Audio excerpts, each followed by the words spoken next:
No Novo Testamento, uma carta de Paulo à igreja de Filipe. Quero que você abra o capítulo 3.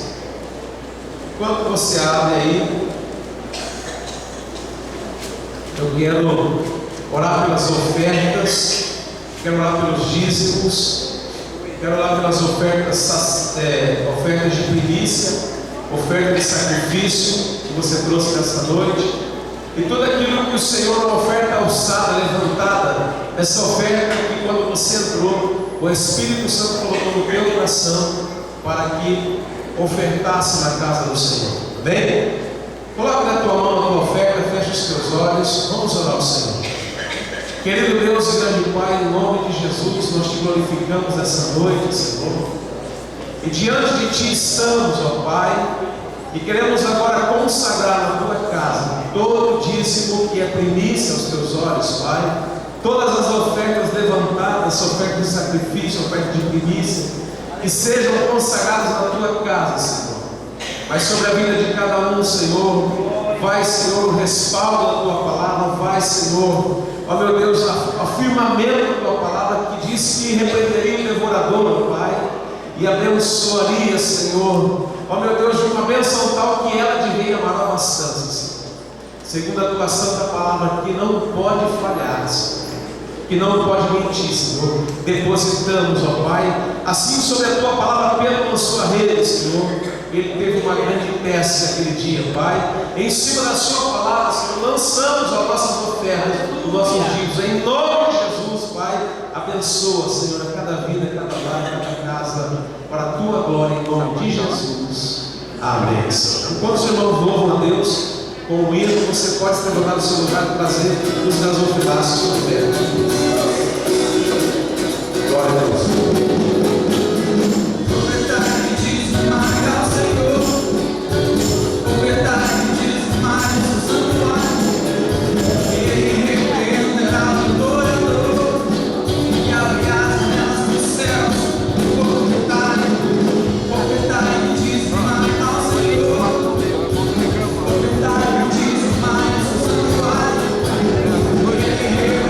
Thank you.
Né? Obrigado, Deus abençoe. Os irmãos voltam no final. Glória a Deus. Efésios capítulo 3. Filipenses, desculpa. Filipenses capítulo 3. Glória a Deus. Amém, Jesus. Quem já amém, diga amém. Diz assim a palavra do Senhor: resta, irmãos meus, que vos regozijei no Senhor. Não me aborreço escrever-vos as mesmas coisas, e é segurança para vós. Guardai-vos dos cães, guardai-vos dos maus obreiros, guardai-vos da circuncisão. Porque a circuncisão somos nós que servimos a Deus no Espírito e nos gloriamos em Jesus Cristo e não confiamos na carne, ainda que também podia confiar na carne. Se algum outro cuida que pode confiar na carne, ainda mais eu, circuncidado ao 8º dia, da linhagem de Israel, da tribo de Benjamim, hebreu dos hebreus, segundo a lei, fui fariseu, segundo o zelo, perseguidor da igreja, segundo a justiça e a lei, irrepreensível. Mas o que era para mim ganho, reputei por perda por Cristo. E na verdade tenho também por perda todas as coisas, pela excelência do conhecimento de Cristo Jesus, meu Senhor, pelo qual sofri a perda de todas essas coisas e as considero como esterco, para que possa ganhar Cristo e seja achado nele, não tendo a minha justiça que vem da lei, mas a que vem pela fé em Cristo, a saber, a justiça que vem de Deus pela fé. Aqui, fechamos os olhos. Pai, nós te louvamos da tua presença mais essa noite, Pai, por cada vida que o Senhor trouxe a esse lugar pelo teu Espírito, Senhor, para que pudesse ouvir, ó Pai, a tua palavra, as suas essências. Senhor, eu te peço unção para pregar aqui nessa noite, meu Pai, e que, Senhor, tu venha falar na minha boca, ó Espírito Santo, e que tu venha falar no coração dos meus irmãos, ó Pai, para que a igreja seja edificada por ti, Senhor. Em nome de Jesus eu te peço nessa noite que o Senhor seja glorificado sobre todos aqui, Pai, e que o teu nome seja exaltado, Senhor. Em nome de Jesus eu te peço para a tua glória hoje e para sempre. Amém, Jesus. Então aqui, meus irmãos, se eu tivesse que pôr o nome da mensagem, eu colocaria um nome bastante estranho, mas nós vamos discorrer essa noite. Eu queria colocar algumas mensagens de um livro caixa de Paulo. Fala para o teu irmão: você tem um livro caixa, meu irmão? Você tem um livro caixa? Eu creio que cada um de nós aqui tem um livro caixa, amém? Onde representa os nossos valores, onde representa aonde está depositado os valores da nossa vida. E assim eu queria falar com a igreja essa noite sobre a vida de um homem aparentemente bem sucedido, um homem que podia se orgulhar da sua posição, um homem que tinha toda a prerrogativa, tinha todas as qualidades que alguém na época desejaria para si. Ele vai discorrendo aqui do capítulo no capítulo 3, no versículo 5, 6, ele fala e mostra a sua autobiografia, dizendo para a igreja de Filipe quem ele era, a sua posição, o que ele fazia, o que ele acreditava.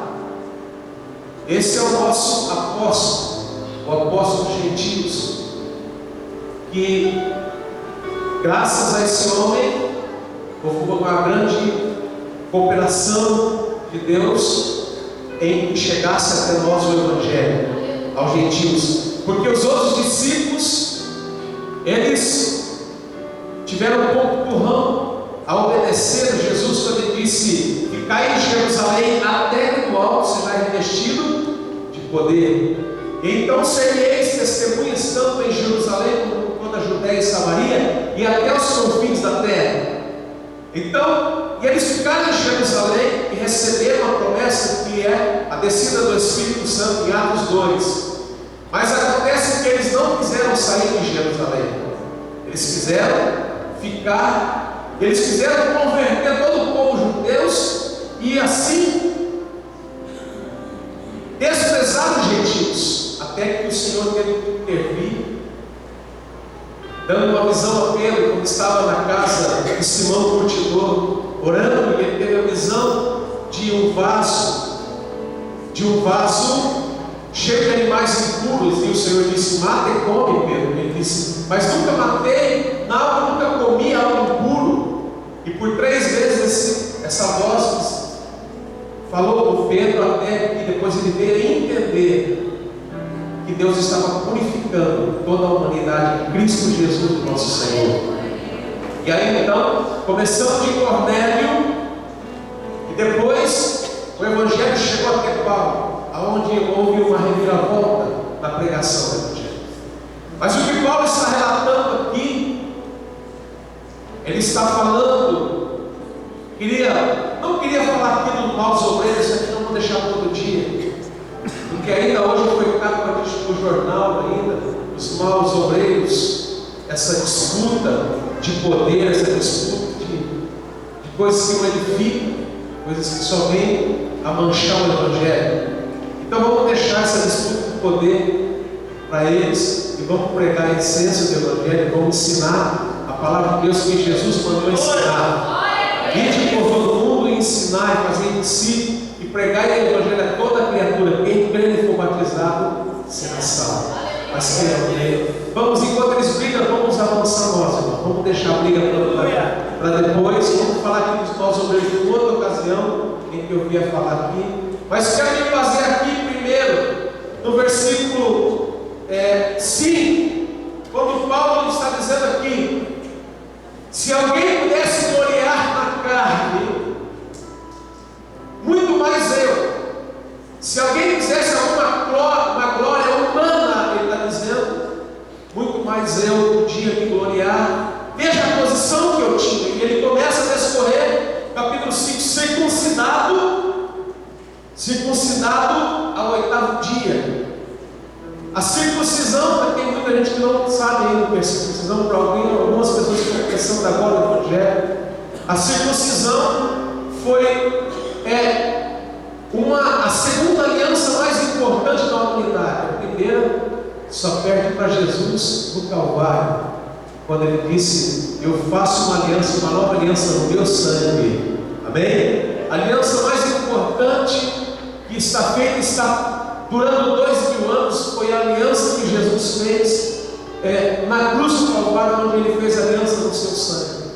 Mas a aliança que Deus fez com Abraão, aliança de que Deus ele faria uma grande nação, tanto a nação das areias do mar. Ele disse: sai da tua tenda e conta as areias do mar, se puder contar. A areia do mar é a geração da terra, a geração carnal. Os filhos, areia do mar significa os filhos da terra. os filhos da terra, que foi feita uma aliança com Abraão. Ele diz agora: olha para o alto. E Abraão olhou. Ele disse: você pode contar as estrelas? Existe uma outra, uns outros filhos, a qual também você não vai poder contar. E esses filhos são do alto, são os filhos espirituais, são aqueles que são pela fé, são aqueles comigo e com você, vamos formar uma grande nação celestial, a qual habitaremos por herança, a nova Jerusalém, a cidade que na visão de João do Apocalipse está descendo, e ele já está chegando por esses dias aqui na terra. Amém? Está chegando. Então tem duas nações, a nação terrena e a nação do alto, a nação celestial. A nação celestial, a aliança é a fé, mas a aliança terrena, a aliança é a circuncisão. Então ao oitavo dia, todo menino, varão que nascia, ao oitavo dia, vinha aquele que era destinado para fazer uma circuncisão. Hoje é a operação Nifimosa, mas naquele tempo era uma aliança que Deus tinha feito com Abraão, e essa aliança chegou até Cristo. Em Lucas capítulo 2, Cristo também foi circuncidado ao oitavo dia. E como Paulo também era da nação, era judeu, ele era por carne e sangue, então ele estava inserido na mesma aliança. Então eles tinham que fazer a circuncisão, a qual o homem chegava com uma lâmina de pedra bem aguda e puxava a pele do prepúcio do órgão masculino e cortava, fazia uma circuncisão. Circuncidado era. E aí então ele era falado que ele estava na promessa. Amém? Então Paulo está dizendo aqui: eu fui circuncidado ao oitavo dia. Ele estava dizendo: eu estou na mesma promessa de Abraão, eu estou dentro da promessa. E ele descorre mais aqui, da linhagem de Israel. Ele era israelita de sangue, descendência. Existia os israelitas puros da linhagem de Israel. Ele está dizendo aqui, da linhagem de Israel, porque existiam os prosélitos. Quem eram os prosélitos? Os prosélitos, aqueles que se convertiam ao judaísmo. Eles se convertiam, eles aceitavam o mesmo Deus de Israel, então também eles eram circuncidados, mas eles não eram da linhagem, eles eram prosélitos. Então também existia, mas ele está dizendo: eu sou circuncidado no oitavo dia, e eu sou da linhagem de Israel. E ele diz mais aqui: eu sou circuncidado no oitavo dia, da linhagem de Israel, da tribo de Benjamim. Os judeus entendiam o valor dessa tribo, porque o primeiro rei de Israel, Saul, ele era da tribo de Benjamim. A tribo de Benjamim foi aquela que ficou ao lado de Davi.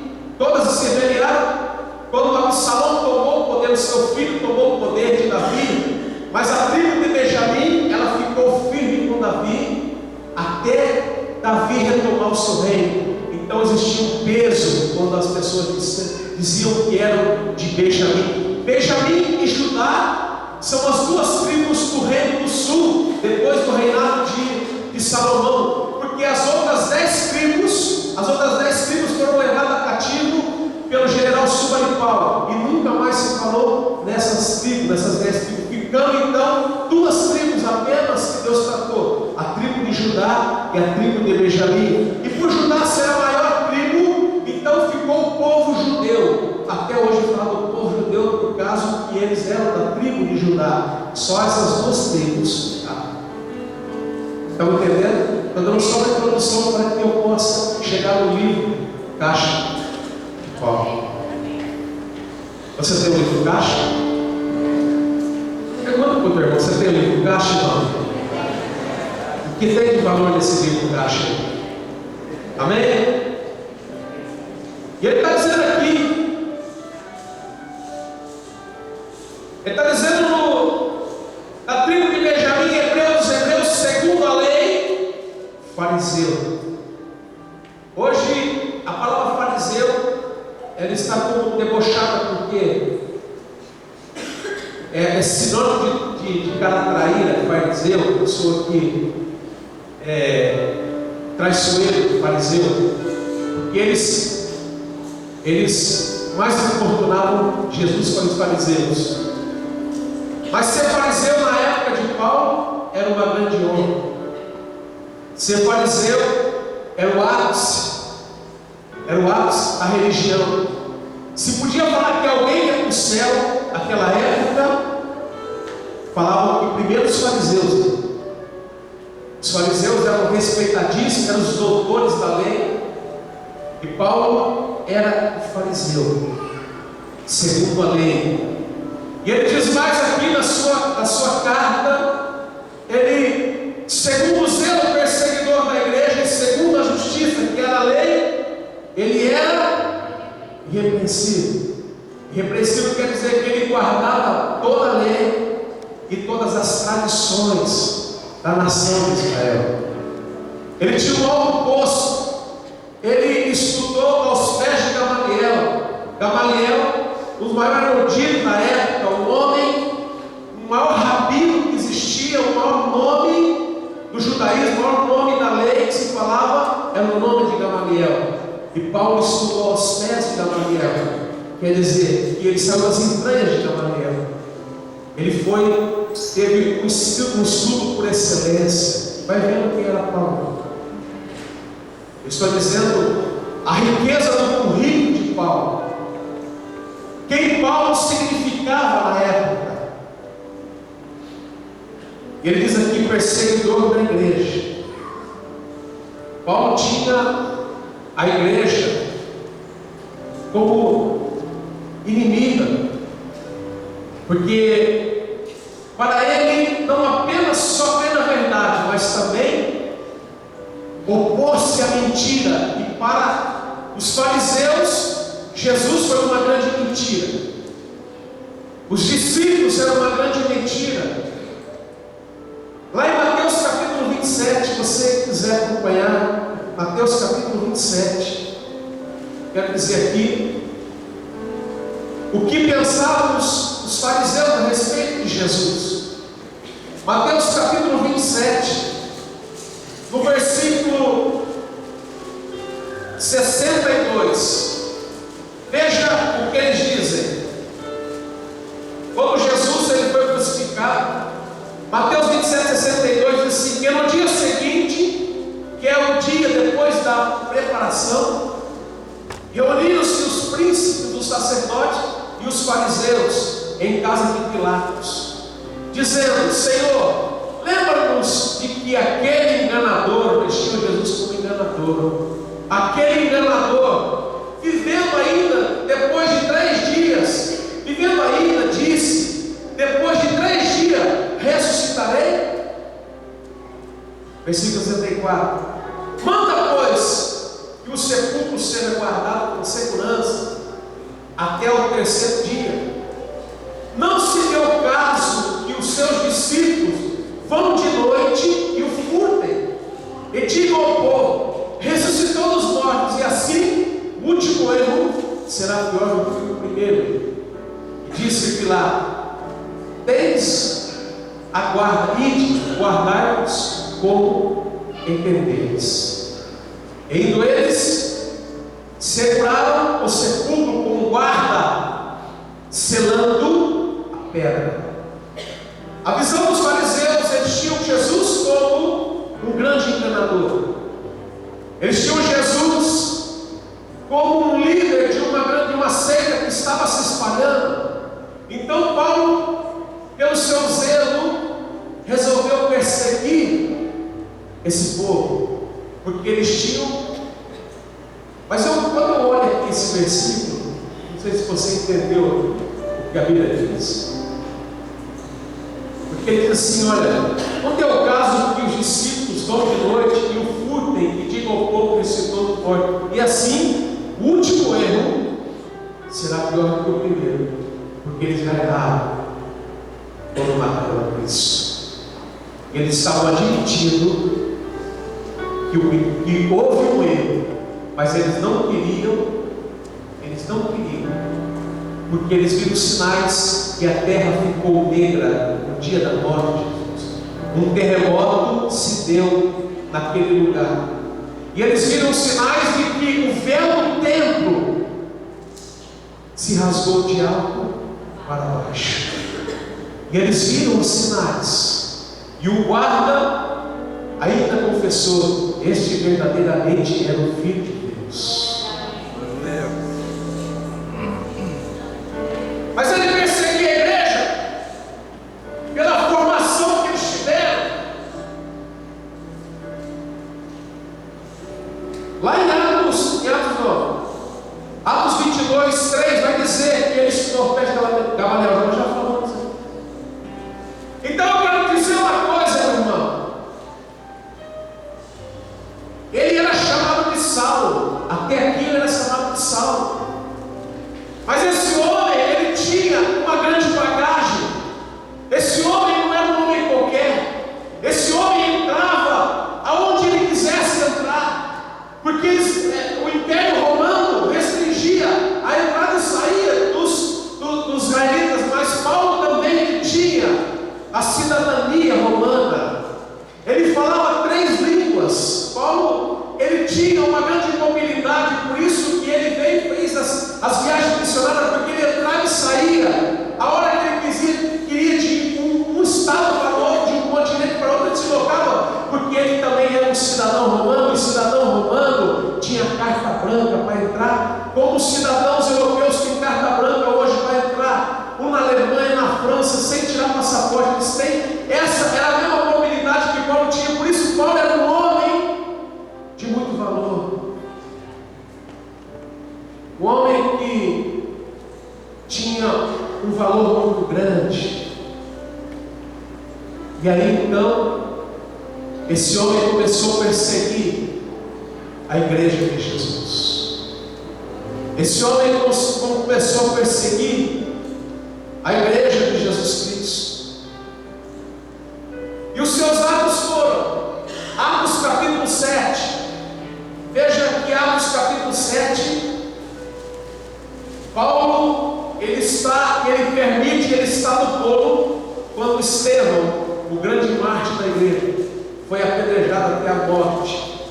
Está em Atos capítulo 7, no versículo 54, depois do seu discurso que ele fez a respeito da pessoa de Jesus Cristo. No capítulo 7, no versículo 54, diz assim: e ouvindo eles isso, enfureceram em seu coração e rangiam os dentes contra ele.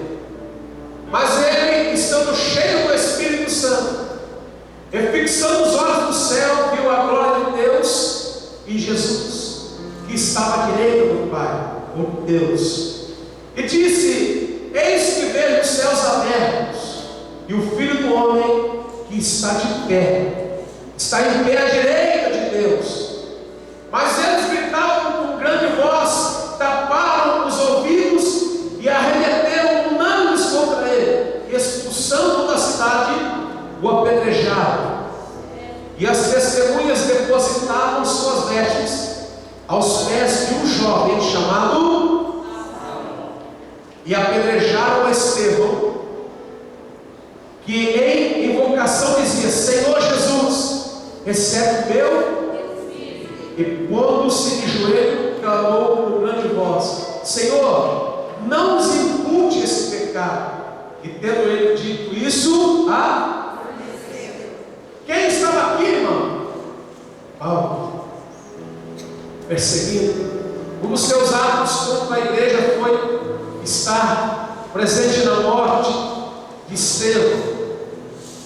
Em Atos 8:1, na sequência, veja, ele liberou os ataques contra a igreja em geral. Atos 8:1. E também Saulo consentiu na morte dele, e fez-se naquele dia uma grande perseguição contra a igreja que estava em Jerusalém, e todos foram dispersos pela terra da Judéia e de Samaria, exceto os apóstolos.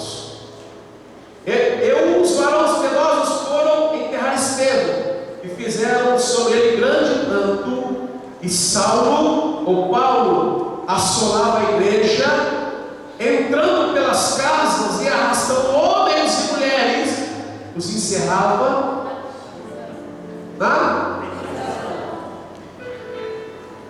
Veja, ele confirma isso. Paulo reconhece isso depois da sua conversão em Atos 22, no capítulo 1, Atos 22, versículo 1, quando ele sai em sua defesa, já depois da sua conversão, diz assim: varões, irmãos e pais, ouvi agora a minha defesa. Estão aqui, meus irmãos? Perante vós. E quando ouviram falar-lhe em língua hebraica, maior silêncio guardaram, e disse: quanto a mim, sou varão judeu nascido em Tarso da Sicília, mas criado nesta cidade, aos pés de Gamaliel, instruído conforme a verdade da lei de nossos pais, zeloso para com Deus, como todos vós hoje sois. Persegui a este caminho até a morte, prendendo e metendo em prisões tanto homens como mulheres, como também o sumo sacerdote que é testemunha, e todo o conselho dos anciões, e receberam destes cartas para os irmãos. Fui a Damasco para trazer manietados para Jerusalém aqueles que ali estivessem a fim de que fossem. Ele está confessando que ele fez isso. Você está querendo, irmão? Em Atos 26, ele vai falar diante do rei também, do rei Agripa, ele vai falar que é a mesma coisa. Atos 26, 10, diz assim a palavra de Deus: e também fiz em Jerusalém, e havendo recebido o poder dos principais sacerdotes, encerrei muitos dos santos nas prisões, e quando os matavam, eu dava o meu voto contra eles, e castigando-os muitas vezes por todas as sinagogas, os obriguei a blasfemar, e enfurecido demasiadamente contra eles, até nas cidades estranhas o persegui. Você está aqui, irmão? Amém. Nós podemos perguntar essa noite aqui, você pode fazer uma pergunta sobre a vida do apóstolo Paulo. Como era possível um homem tão sincero como Saulo estar tão errado? Você pode fazer essa pergunta? Você pode dizer, poxa, uma pessoa que conhecia tanto a lei, conhecia tanto. Assim como nós vemos hoje, nos nossos dias, pessoas de tanto valor, mas estão tão erradas nas suas posições. Estão vendo que estão no erro, estão vendo que o caminho que eles estão seguindo é a destruição, é a condenação eterna. E você pode fazer uma pergunta como eu: mas por que Saulo agiu dessa forma? Eu quero dizer que Paulo, ele usou os parâmetros errados.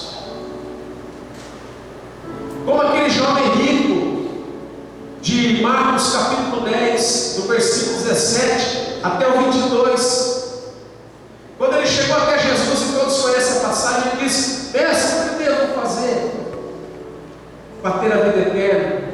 E Jesus disse: guarda os mandamentos. Ele disse: quais? Jesus falando: não matarás, não adulterarás, não cobiçarás as coisas do seu próprio. Ele foi falando, e ele disse: olha, tudo isso eu tenho guardado desde a minha mocidade. Aí Jesus olha para ele pelo discernimento do Espírito Santo que está em Jesus. Ele disse: qual a última coisa? Ele disse: qual é, mestre? Vai vender tudo que você tem, distribui aos pobres, vem e segue, e terás a vida eterna. O problema daquele jovem foi os parâmetros que ele usou.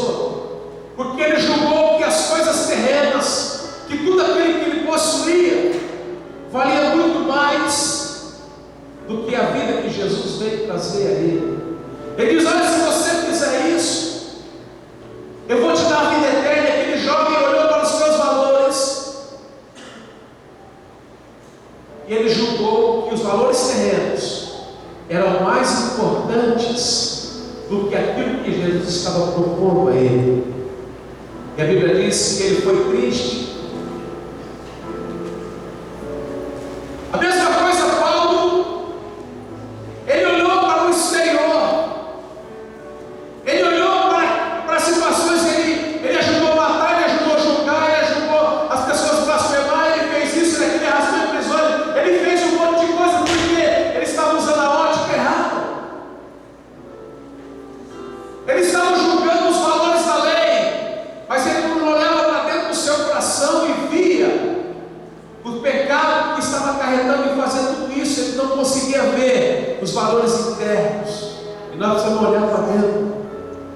Nós precisamos olhar para as coisas. Porque Jesus falou assim: ei Samuel, você está errado. Por que eu estou errado? Você está olhando como o homem vê. O homem consegue ver só o exterior. Você está olhando também, Samuel. Você está olhando para a beleza dos filhos de Jessé.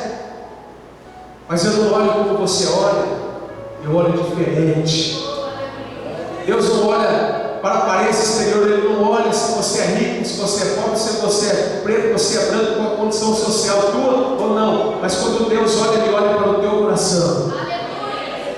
Deus está olhando para o nosso coração, não para as coisas exteriores, aquilo que eu possuo, aquilo que eu não possuo. Ele olha para o teu coração. Essa é a forma de Deus ver. E Paulo foi atropelado por isso. Ele julgava as coisas externas, as coisas materiais, de muito mais valor do que as coisas espirituais. Você ainda está aqui, meu irmão?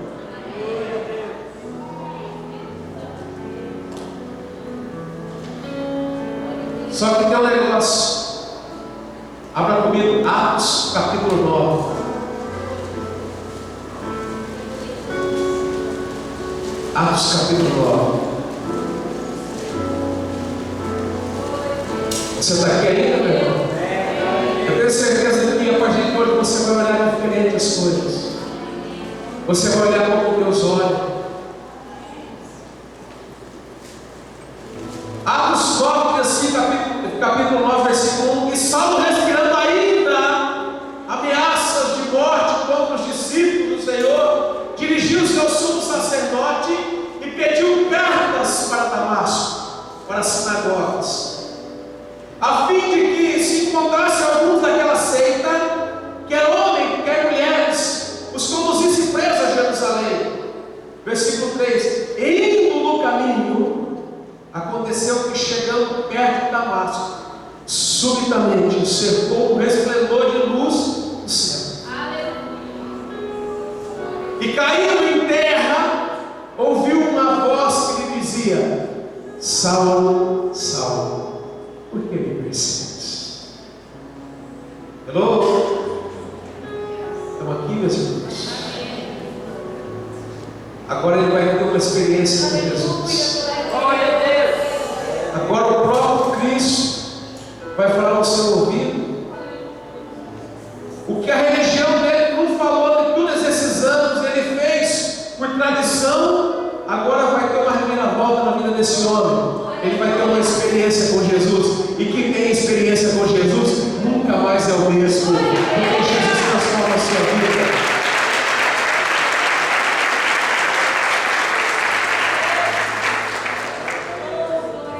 Saulo, Saulo, por que me persegues? E ele disse: no chão, quem és, Senhor? E disse o Senhor: eu sou Jesus, a quem tu persegues. Duro é para ti recalcitrar contra os ladrões. E ele, tremendo e atônito, disse: Senhor, que queres que faça? E disse-lhe o Senhor: levanta-te, entra na cidade, e lá te será dito o que te convém fazer. Veja o capítulo 7 já. E os varões que iam com ele pararam espantados, ouvindo a voz, mas não vendo ninguém. E Saulo levantou-se da terra e abriu os olhos, e não via ninguém. E guiando-o pela mão, conduziram a esteve 3 dias sem quê? Não comeu, nem bebeu. Você está aqui, meu irmão? Amém. Mas lá de Damasco, Paulo vai encontrar um tesouro. Nós, às vezes, tem muita gente que só encontra esse tesouro na sua dor, nas suas angústias, nas suas depressões. Tem gente que só acha esse tesouro que é Jesus Cristo quando a situação não é favorável, quando as adversidades o cercam. Mas Jesus estava ali se revelando ao homem para ele poder enxergar outros valores que ele não via. Jesus se manifesta para você, meu irmão, para te mostrar o outro lado da moeda que você não vê, para te mostrar o outro lado da vida que você ainda não viveu. Jesus se manifesta para você quando o teu casamento está destruído, ele vem para restaurar o teu casamento. Ele vem quando você está desempregado, que é a última refeição do dia, ele se manifesta como se manifestou Elias, através de Elias, aquela viúva de Sarepta. Ele disse: ele me dá um pedaço de pão. Ela falou assim: eu só tenho para mim e meu filho, nós vamos comer hoje, vamos correr. Então Deus se revela àquela mulher dizendo: eu sou teu amparo. Jesus, ele se manifesta quando as pessoas não têm mais aonde recorrer. E Jesus quer se manifestar a muita gente aqui que estão olhando valores opostos ao de Jesus. Naquele momento, Paulo caiu no chão, ele abre o seu livro, ele abre o livro caixa dele e começa a rever os seus valores. Ele começa a raciocinar: eu era isso, eu era aquilo, eu era tão importante, eu sou poliglota, sou cidadão romano, eu falo tantos idiomas, eu sou doutor da lei, eu sou fariseu segundo a lei, eu estou no posto mais alto da religião, mas até agora essa religião não me satisfez, até agora as tradições não mudaram a minha vida, mas agora num momento só, um resplendor de luz me cercou. E alguém, eu nunca ouvi falar comigo, chamou-me pelo nome. Alguém que não te conhece, como Zaqueu, que subiu no ar para ver quem era Jesus. Jesus bate dele e diz: Ezequiel, hoje eu convido para pousar na sua casa. Eu quero dizer com isso que Jesus sabe o teu nome, o teu sobrenome, que Jesus te conhece, ele sabe onde você mora, ele sabe o número da tua casa, o número do teu apartamento, ele sabe que te conhece, porque ele te visita nas tuas madrugadas, irmão. Quando você tem chorado, quando você se sente vazio e sozinho, ele está lá, mas você nunca resolveu falar com ele, ele te espera. Como ele esperou um dia oportuno para se revelar a Paulo e dizer: Paulo, por que você me persegue? Hello? Estão aqui? Eu quero chamar a atenção para você essa noite, para você abrir o teu livro caixa.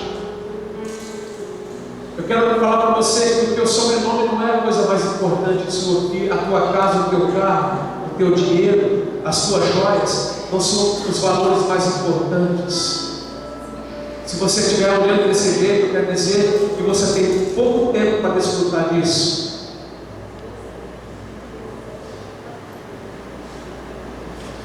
Você está aqui? Amém. Jesus quer se revelar e quer mostrar um outro valor que você não conhece, para que você abra o seu coração, irmão, e tudo aquilo que você é. Veja que Paulo, ao cair da terra, muitos falam que ele estava de cavalo, mas a Bíblia não passar aqui que você está de cavalo. Diz que ele caiu no chão, né? Quem cai de cavalo tem muita sequela, não tem nenhum. A Bíblia diz aqui que esse homem tão importante, esse homem de tão grande autoridade, esse homem onipotente, que ele pensava que fosse, agora está caindo por terra. No capítulo 9, versículo 4, a Bíblia diz: e ele caiu por terra. Todo o seu castelo se desmorona. todo o seu ser, toda a sua arrogância está no chão, porque Deus abate os exaltados, mas dá graças aos humildes.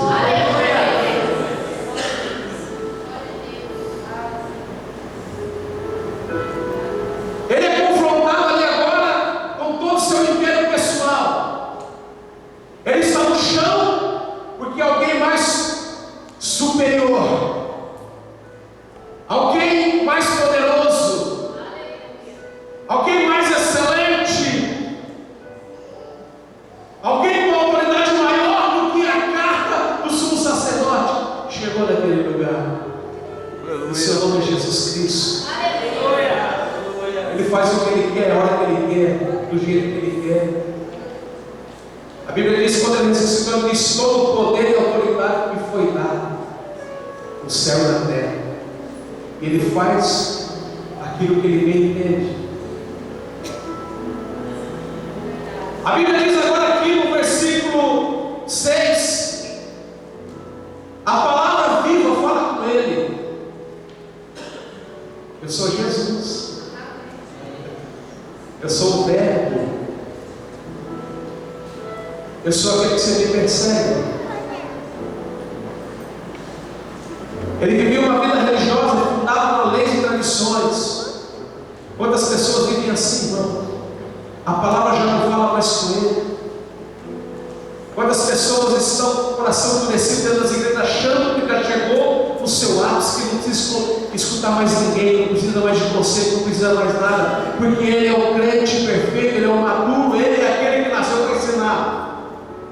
Qualquer dia desses, esse resplendor de luz vai chegar até você e você vai cair no chão e ele vai falar: você não é nada.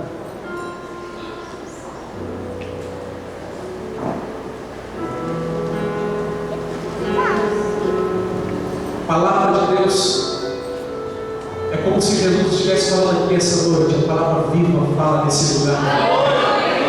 Jesus quer falar com você nessa noite. A Bíblia diz que no versículo 8 que ele se levantou da terra, mas quando ele se levanta como um novo homem. Agora os seus propósitos, seus ideais não estão mais em pauta, porque Jesus falou assim: ei, você ia dar as cartas aqui. Quem dá as cartas agora na tua vida sou eu. Jesus quer dar as cartas na tua vida, meu irmão. Jesus quer te guiar. Jesus